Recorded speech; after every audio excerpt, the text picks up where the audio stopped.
Are you looking for military records for your ancestor? Well, today I'm going to talk to you about 3 different mistakes people make when they are doing that. I'm grateful to have the help of Brian Reinhardt of Civil War Records, who filled me in on a couple things that I didn't know either.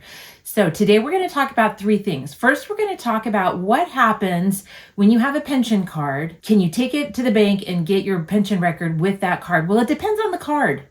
One card yes, one card no, from 2 different repositories. Fill you in about that. The second thing we're going to talk about today is those pension cards that look a little different. Can they be of help to you? Are they just so confusing? Today we're going to talk about what they are and how you can use them.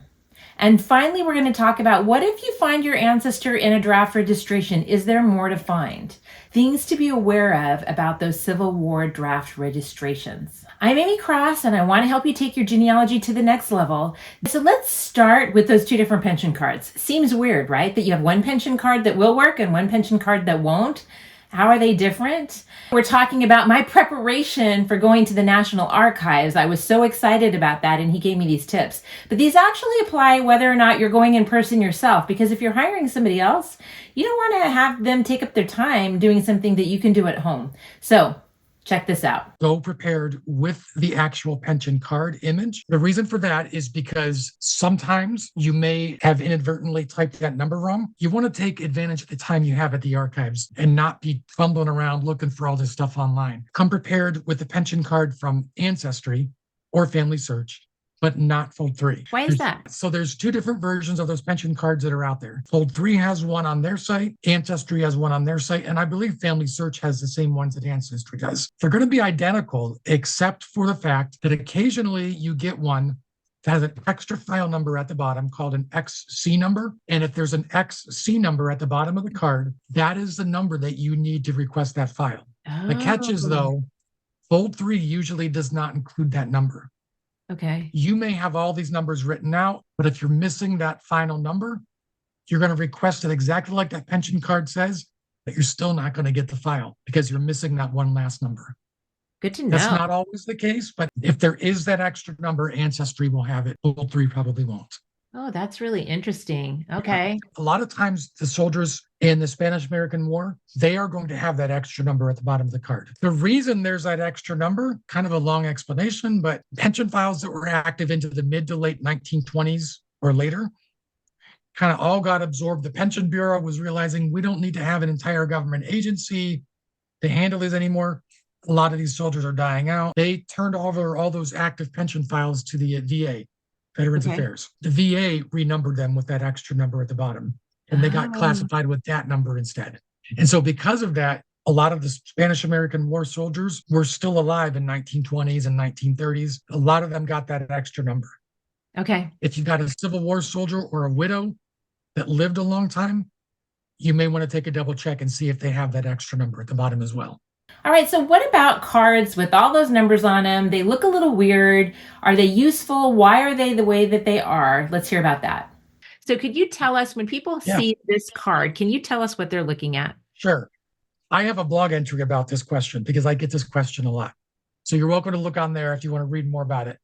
So one question that I get from people all the time is, you have Edward Horan highlighted. Is that your relative? Yes. So they're curious of, like, is William Moore connected? Who is Matthew Brannon and who is David Haynes?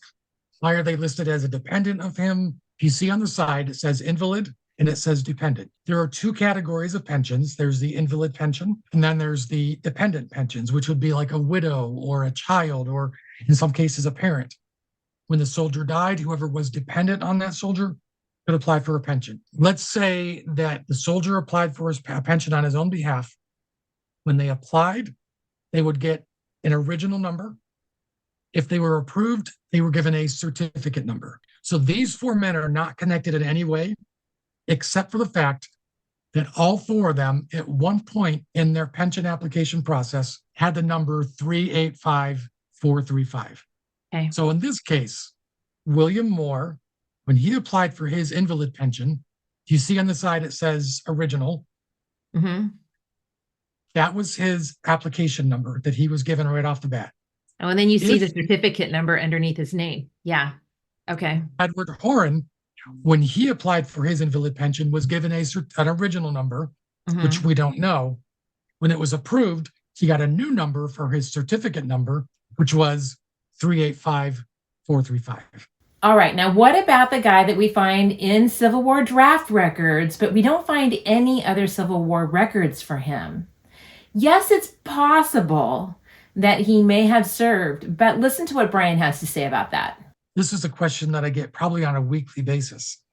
These Civil War draft registrations that confuses people because they see the soldiers showing up in a record that says Civil War right on it, and they get all excited that they're like, "There's a Civil War guy in my tree, and we got to go figure him out." And they can't find any records. So they come to me, and I'm like, I don't see him either. So what I normally do would be like, okay, let's start at the beginning. I don't see him in the records. What documentation do you have that he was in the war? And they will show me a draft registration.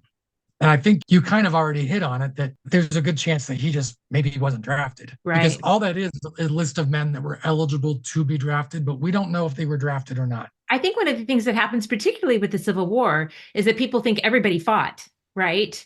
And they don't realize that that's not always the case. Plus the whole other issue of people being able to, be paid to take somebody else's spot during the Civil War, which a lot of people don't know that happened as well. But I think this is really important too, though, when it comes to even World War I and II draft cards, because I think sometimes people see those as well and they make the same assumption, and that definitely does not mean that they served.